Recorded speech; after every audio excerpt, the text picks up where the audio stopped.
નમસ્કાર મિત્રો, આજના મહત્વના પીએસઆઈ અને કોન્સ્ટેબલ ભરતી અપડેટ સાથે અમારી ચેનલમાં આપનું સ્વાગત છે.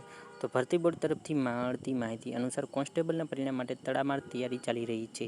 તો મહત્વની બાબત, 15 ઓગસ્ટ પછી ડોક્યુમેન્ટ વેરિફિકેશન માટેનું શિડ્યુલ જાહેર કરવામાં આવશે.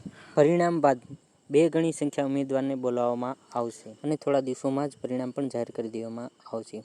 એલઆરડીનું પરિણામ પછી પીએસઆઈનું પરિણામ આપવામાં આવશે. ભરતી બોર્ડનું લક્ષ્ય એ છે કે ઓક્ટોબર અંત સુધીમાં બંનેના પરિણામ એકસાથે જાહેર કરી દેવામાં આવે અને જેથી ડિસેમ્બર સુધીમાં નિમણૂક પત્ર પણ આપી દેવામાં આવે. સોશિયલ મીડિયામાં જે મેરિટ લિસ્ટો અનુમાન ચાલી રહ્યા છે તેના કરતાં હંમેશાની જેમ થોડું મેરિટ વધારે તો હોય છે.